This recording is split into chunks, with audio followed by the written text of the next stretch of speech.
ಶ್ರೀ ಮಹಾಗಣಾಧಿಪತಿಗೆ ನಮಃ. ಗುರುಭ್ಯೋ ನಮಃ. ನಮಸ್ಕಾರ. ನಾನು ದಿವ್ಯಾ ಸುಬ್ರಹ್ಮಣ್ಯ. ಜ್ಯೋತಿಷ್ಯ ಜಾಗೃತಿ ಚಾನೆಲ್ ವೀಕ್ಷಕರಿಗೆ ಸ್ವಾಗತ. ನಾನು ಈ ವಿಡಿಯೋದಲ್ಲಿ ಲವ್ ಲೈಫ್ ಸಕ್ಸಸ್ ಆಗೋದಕ್ಕೆ ಯಾವ ರೀತಿಯ ಕಾಂಬಿನೇಷನ್ನು ಜ್ಯೋತಿಷ್ಯದಲ್ಲಿ ಇರಬೇಕು ಅಂತ ತಿಳಿಸ್ತೀನಿ.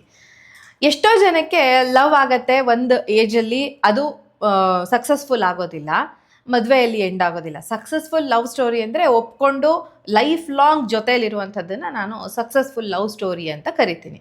ಸೊ ಕೆಲವು ಸಾರಿ ಮದುವೆ ಆದ ನಂತರ ಕೂಡ ಈ ಲವ್ ಬ್ರೇಕಪ್ ಆಗೋದಕ್ಕೆ ಅವಕಾಶ ಇರುತ್ತೆ. ಯಾಕೆ ಅಂದರೆ ಮದುವೆ ಆದ ನಂತರ ಮೊದಲಿದ್ದಂಥ ಪ್ರೀತಿ ಇಲ್ಲದೆ ಹೋಗಬಹುದು.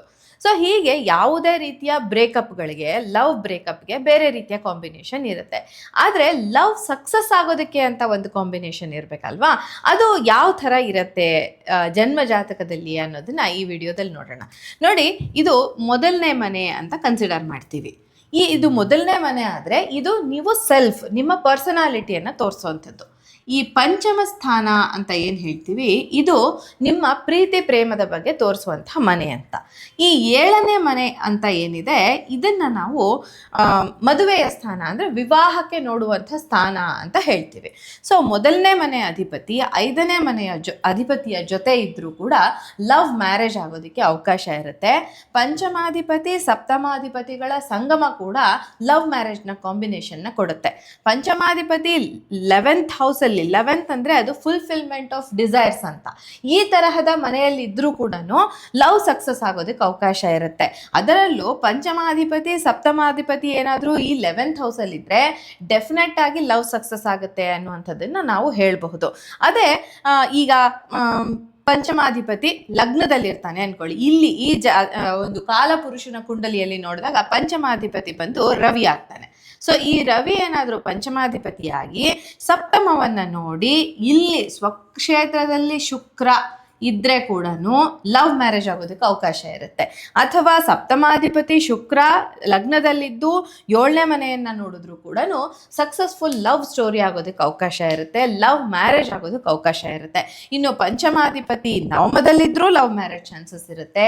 ಆದರೆ ಯಾವಾಗಲೂ ಪಂಚಮಾಧಿಪತಿ ಚೆನ್ನಾಗಿದ್ದ ಮಾತ್ರಕ್ಕೆ ಲವ್ ಸಕ್ಸಸ್ ಆಗುತ್ತಾ, ಲವ್ ಮ್ಯಾರೇಜ್ ಆಗುತ್ತಾ ಅಂತಂದರೆ, ಪಂಚಮಾಧಿಪತಿ ಚೆನ್ನಾಗಿದ್ದರೆ ಲವ್ ಲೈಫ್ ತುಂಬ ಚೆನ್ನಾಗಿ ಹೋಗುತ್ತೆ. ಆದರೆ ಸಪ್ತಮದ ಜೊತೆಗೆ ಅಥವಾ ಲಗ್ನದ ಜೊತೆಗೆ ಕಾಂಬಿನೇಷನ್ ಬಂದರೆ ಮಾತ್ರ ನಾವಿಲ್ಲಿ ಲವ್ ಮ್ಯಾರೇಜ್ನ ಹೇಳೋದಕ್ಕೆ ಅವಕಾಶ ಇರುತ್ತೆ.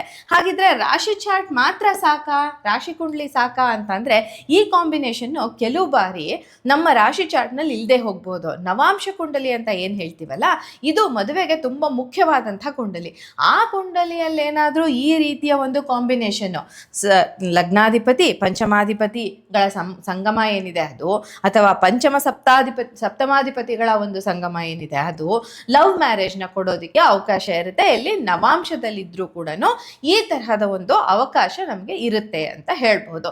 ಇಲ್ಲಿ ಮುಖ್ಯವಾಗಿ ನಾವು ಪರಿಗಣಿಸಬೇಕಾಗಿರುವಂಥ ವಿಚಾರ ಏನು ಅಂದರೆ ಶುಕ್ರ ಲವ್ ಲೈಫ್ನ ತುಂಬ ಚೆನ್ನಾಗಿಡೋದಕ್ಕೆ ಸಪೋರ್ಟ್ ಮಾಡುವಂಥ ಗ್ರಹ. ಸೊ ಹಾಗಾಗಿ ಶುಕ್ರ ಪಂಚಮದಲ್ಲಿ ಕನೆಕ್ಟ್ ಆದರೂ ಕೂಡ, ಇಲ್ಲಿ ನಾನು ಲಗ್ನವನ್ನು ಮೇಷಲಗ್ನ ಅಂತ ತಗೊಂಡ್ರೂ ಕೂಡ ಬೇರೆ ಲಗ್ನದಲ್ಲಿ ಕೂಡ ಶುಕ್ರ ಏನಾದರೂ ಸಪ್ತಮಕ್ಕೆ ಬಂದರೆ, ಅಂದರೆ ಇವಾಗ ವೃಷಭ ಲಗ್ನ ಆಗಿದ್ದು ಸಪ್ತಮಕ್ಕೆ ಶುಕ್ರ ಬಂದರೆ, ಮಿಥುನ ಲಗ್ನ ಆಗಿದ್ದು ಸಪ್ತಮಕ್ಕೆ ಶುಕ್ರನ ಕಾಂಬಿನೇಷನ್ ಇದ್ದರೆ ಒಂದು ಒಳ್ಳೆಯ ಲವ್ ಲೈಫ್ ಇರೋದಕ್ಕೆ ಅವಕಾಶ ಇರುತ್ತೆ. ಅಥವಾ ಸಪ್ತಮಾಧಿಪತಿಯ ಯಾವುದೇ ಮನೆ ಅಧಿಪತಿಯಾಗಿ ಪಂಚಮಾಧಿಪತಿಯಾಗಿ ಸಪ್ತಮದಲ್ಲಿದ್ದರೆ, ಅಥವಾ ಯಾವುದೇ ಮನೆ ಅಧಿಪತಿಯಾಗಿ ಸಪ್ತಮವನ್ನು ವೀಕ್ಷಿಸಿದ್ರೆ, ಅಂದರೆ ಲಗ್ನದಲ್ಲಿದ್ದು ಸಪ್ತಮವನ್ನು ವೀಕ್ಷಿಸಿದ್ರೆ ಶುಕ್ರ, ಮದುವೆ ಆಗೋದಕ್ಕೆ ಅವಕಾಶ ಇರುತ್ತೆ ಅಂತ ಹೇಳ್ಬೋದು. ಸೊ ನಿಮ್ಮ ಲೈಫ್ನಲ್ಲೂ ನಿಮ್ಮ ಜಾತಕದಲ್ಲೂ ಈ ಥರದ ಕಾಂಬಿನೇಷನ್ ಏನಾದರೂ ಇದೆಯಾ? ನಿಮಗೆ ಕೂಡ ಈ ಥರದ ವಿಚಾರ ತಿಳ್ಕೊಳ್ಬೇಕು, ಟೆಕ್ನಿಕಲ್ ಆಗಿ ಅನಲೈಸ್ ಮಾಡಿಸ್ಕೊಳ್ಬೇಕು ಜಾತಕ ಅಂತ ಇದ್ದರೆ ನೀವು ಖಂಡಿತ ನನ್ನನ್ನು ಭೇಟಿ ಆಗ್ಬೋದು. ನಾನು ಇನ್ನು ಡೀಟೇಲ್ ಆಗಿ ನಿಮ್ಮ ಹರೋಸ್ಕೋಪ್ನ ರೀಡ್ ಮಾಡಿ ಸಕ್ಸಸ್ಫುಲ್ ಲವ್ ಮ್ಯಾರೇಜ್ ಕಾಂಬಿನೇಷನ್ ನಿಮ್ಮ ಜಾತಕದಲ್ಲಿ ಇದೆಯಾ ಅನ್ನೋದನ್ನೇ ಹೇಳ್ತೀನಿ. ಇದು ಸಿಂಪಲ್ ಒಂದು ಝಲಕ್ ಅಷ್ಟೇ. ಅದನ್ನು ಬಿಟ್ಟರೆ ಇನ್ನು ರಾಹುಕೇತುಗಳ ಸಂಗಮ ಹೇಗಿರುತ್ತೆ, ರಾಹುಕೇತುಗಳ ಒಂದು ಸಂಯೋಗ 5th ಹೇಗಿರುತ್ತೆ, ಇದೆಲ್ಲ ತುಂಬ ದೊಡ್ಡ ಮಟ್ಟದ ಟಾಪಿಕ್, ನಾವು ಇಲ್ಲಿ ಅರ್ಥ ಮಾಡ್ಕೊಳ್ಬಹುದು. ಆದರೆ ಲವ್ ಲೈಫ್ ಅಂತ ಬಂದಾಗ ಒಂದು ರೊಮ್ಯಾಂಟಿಕ್ ಲೈಫ್ ಹೇಗಿರುತ್ತೆ ಅನ್ನೋದನ್ನು ನೋಡಬೇಕು ಅಂದರೆ ನಾವು ಪಂಚಮ ಸ್ಥಾನವನ್ನು ನೋಡಬೇಕಾಗತ್ತೆ. ಪಂಚಮ ಸ್ಥಾನಾಧಿಪತಿಗೂ ಸಪ್ತಮ ಸ್ಥಾನಾಧಿಪತಿಗೂ ಕಾಂಬಿನೇಷನ್ ಬಂದಾಗ ಲವ್ ಮ್ಯಾರೇಜ್ ಆಗೋದಕ್ಕೆ ಅವಕಾಶ ಇರುತ್ತೆ ಅನ್ನೋದು ಈ ವಿಡಿಯೋದ ಒಂದು ಸಾರಾಂಶ. ನಿಮಗೆ ಈ ವಿಡಿಯೋ ಇಷ್ಟ ಆದರೆ ಲೈಕ್ ಮಾಡಿ, ಶೇರ್ ಮಾಡಿ, ಚಾನಲ್ನ ಸಬ್ಸ್ಕ್ರೈಬ್ ಮಾಡಿ. ನಮಸ್ಕಾರ.